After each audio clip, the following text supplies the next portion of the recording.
This building was sprinklered, so a lot of the water you saw later in the video running down the stairwell is actually from the sprinklers continuing.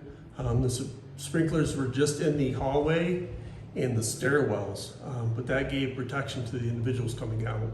And actually, there was no damage directly in the stairwell itself from the sprinkler keep running. Yeah, as far as we could tell, I mean, everybody talked about the alarm system working. There's a water flow alarm system that worked as well. As soon as the sprinkler went, it sends off another bell. There's fire extinguishers. Everything in the basement's well labeled. The basement's clean. The hallways are clean.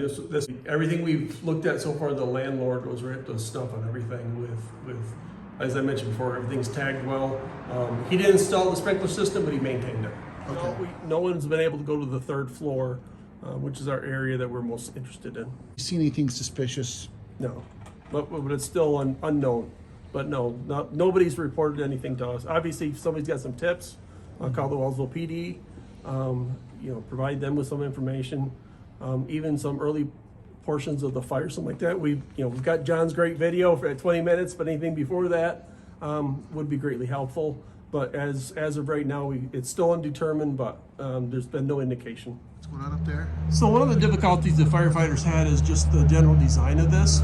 Obviously, it was kind of built into an attic way. When you look at the video of the fire, that just kept burning and burning because it was like a hallway of fire. Yeah, and you couldn't get right to the seat of the fire just because of the design of the structure itself, or the lot of hidden places in it when you look at it, how it was designed originally. So obviously we're here on the porch, you can see some of the char and the damage, but Jeff, can you talk about the firefighters and how they're actually able to save belongings, which we didn't think was possible? Right. Actually, the only person that lost everything would have been the third floor tenant, and obviously the one vacant room up there. The rest of the tenants, even though they have a lot of damage and are in need of stuff, they actually didn't have any fire damage per se in their belongings and stuff like that. So they're able to get the most precious things to them, the photo albums and things like that. I was in here and they've done a great job. Dennis has been very helpful in as a landlord, letting them in and retrieve their personal belongings.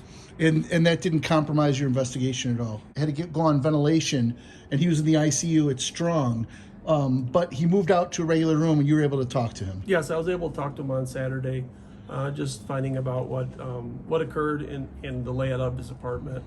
And of course, offering assistance to him too through the Red Cross.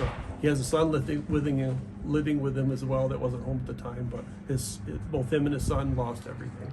Now, people have been starting like individual GoFundMes and things.